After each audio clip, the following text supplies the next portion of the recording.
La sélénite est une pierre fantastique pour transmettre la lumière et connecter son propre potentiel en douceur et avec assurance. Grande pierre d'anti-stress et de paix intérieure. J'aime beaucoup la garnierite pour toute sa profondeur lumineuse dans les verres avec des reflets légèrement bleutés, rappelant parfois la labradorite.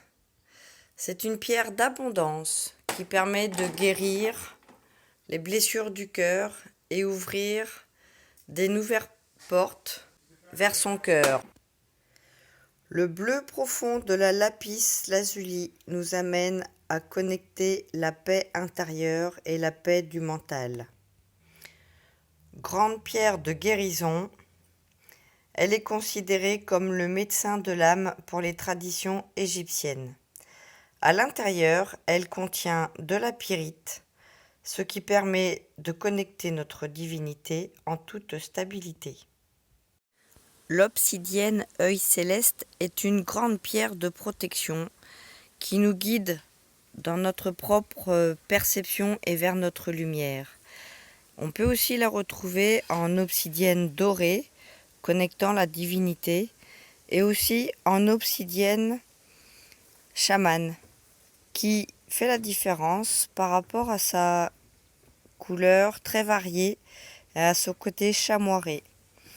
C'est une grande pierre d'éveil qui pour certains peut être inconfortable, surtout lorsque l'on ne veut pas voir sa propre lumière intérieure. La merlinite est une grande pierre qui soutient notre système nerveux.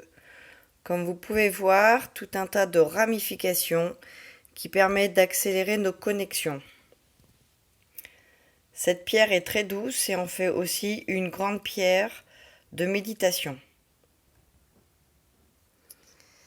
L'épidolite, dans la famille des micas, est une pierre qui nous aide à nous isoler des choses non appropriées et aussi qui développe l'intuition.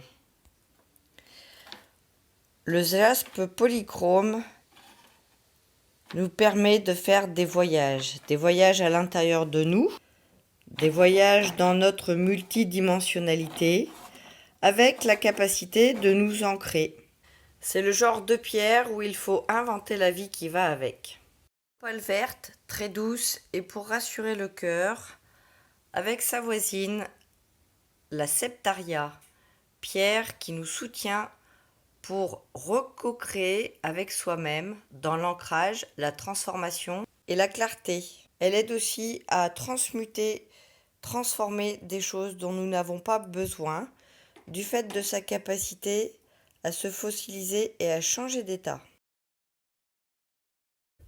Très douce pierre pour prendre sa place dans la communication avec les autres. L'amazonite verte, pierre très douce du cœur pour la compassion et la guérison des traumatismes. Après cette guérison, travailler avec une cornaline, des pierres très variées qui offrent aussi la présence de géodes de façon à pouvoir aller plus profondément à l'intérieur de soi et mieux co-créer avec tous nos potentiels. Sa couleur peut être très variée et très foncée.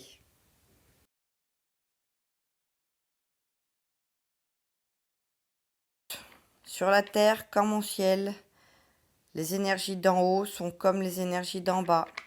Une variété de colorations importante.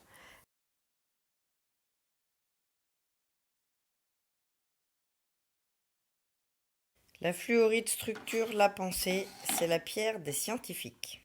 Shivalingam, pierre d'Inde de forme naturelle pour se reconnecter à son Dieu intérieur et en particulier à la puissance masculine. Panorama sur diverses pierres galées. La shungite est une pierre intéressante dans cette période car elle permet de rendre les ondes électromagnétiques biocompatibles avec notre corps physique. Portrait de famille en obsidienne œil céleste, une autre forme pour la guérison. Les quartz, reconnecter son âme et guérir avec douceur. la honte et la culpabilité. L'amphibole, magnifique pierre pour l'ancrage et la connexion. Jaspe Kumbaba pour l'ancrage.